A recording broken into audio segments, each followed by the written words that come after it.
Hi guys, this is SSharma. First of all, thank you so much for subscribing my channel, giving so many likes. That is definitely a strong encouragement, and it catapults me to make more videos. That's my idea, to help everybody out in every venture they're in.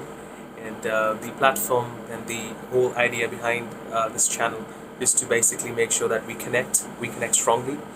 And I'm truly excited that we are on the right path. I would need more love, more encouragement, more subscription. So please make sure you share, like, and subscribe my video as much as you can. This definitely helps me out. And also, my sister told me that you look good in shirts, so here I am wearing a shirt as well today. My favorite color, blue. Okay, so without further delay, the topic for today is going to be communication. And which form of communication? Effective business communication. Yes, because this is probably the most imminent topic. We talk about all form of communication. We have communication in our lifestyle, whether we communicate with our parents, whether we communicate with our peers, at office, with stakeholders. But one thing which remain constant is how do we communicate effectively? In order to maintain an effective form of communication, we need to have 7c's of communication so that we can make sure that the goal is achieved and we are running through smoothly. So I'll be sharing a presentation which I made for you guys. I hope you like it. So let me share my screen with you so we can take a deep dive into effective business communication. Okay guys, so starting with the effective business communication slide. Before we take a deep dive into the 7C's of communication, it's of vital importance to understand what exactly is communication. It generally involves a sender and a receiver, sometimes multiple parties. But the entire burden is on sender. If the sender is not sending across a clear message, and at the same time a receiver is not understanding the message right, then in business terms it becomes catastrophic and the disaster kicks in. We don't want to do that. It doesn't surprise me that clarity is the first C of communication. The idea is to avoid confusion, ambiguity, because the exact words and the appropriate concrete words would always save time, and the complete clarity of thoughts and ideas enhance the meaning of message.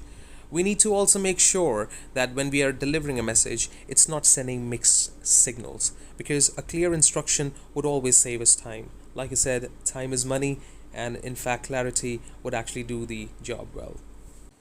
The second C of communication is completeness. We all know that half information is probably the most dangerous form of communication. And at the same time, we need to also make sure that when we are sending out a message, it needs to be absolutely complete. It needs to have all the facts and figures which are tied to it.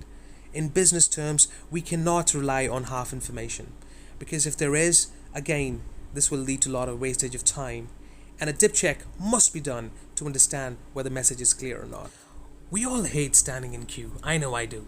Similarly, if somebody is not giving you an answer to a question which is not specific, which is basically long-winded, then we absolutely hate it. Yeah, it happens a lot. And that's the reason why we always advise people not to use unnecessary jargons, be more specific, and it also helps us to save time. A lot of time, and since we have been repeatedly saying time is money, we need to make sure that we also honor and respect everybody else's time, and we have a full knowledge about what we're talking about. Plus, it's also attractive to the audience, and you gain a lot of credibility as an orator. Think about it. How many times have you heard the phrase, "You hear me, but you don't understand me"? Yes, this happens a lot. Direct reports complaining manager and managers complaining back that you don't understand me. This is an endless war. This usually happens when we don't connect on individual level. This usually also happens when we are missing out on emotional intelligence. We need to put on our thinking caps and understand that in business world, in order to connect and maintain and galvanize relationship, it's very important that we maintain self-respect and value our employees, whether it's manager to direct report or direct report to a manager. A wise man once said, "High IQ will get through school, but high EQ will get through life." Think about it. We want to sound aware and not ignorant when we're having conversation with our colleagues. So from now on, we'll make sure we are respecting everybody's feelings and emotions. Remember, if we remove I from illness and replace with we, it becomes wellness. Correctness in communication doesn't need any introduction. We often feel that when we talk about written or verbal communication, we do not like if somebody's making too many errors. It's quite repelling. We need to be able to make sure that when we're talking, we have less linguistic errors.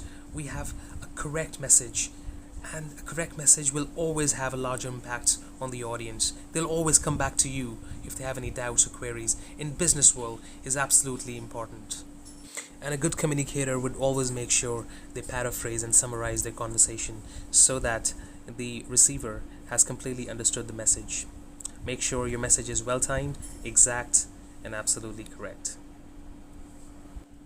Being concrete means we are clear, we are coherent, we are not providing any vague answers. In business terms, we need to make sure if any instruction is given, we are validating that experience, and at the same time, we are making sure that it's not misinterpreted, because it'll lead to wastage of time.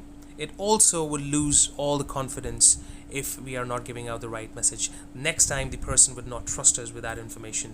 So make sure whenever you're actually having conversation, it needs to be comprehensive. Communication is incomplete without courtesy.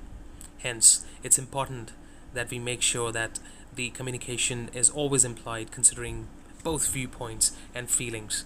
We need to make sure that we are removing any form of bias, and we also make sure that any information, any communication in business term is always ending with a positive note. And if there's agree to disagree situation, we'll respect the opinion, but we'll move forward, we'll not hold any personal grudges.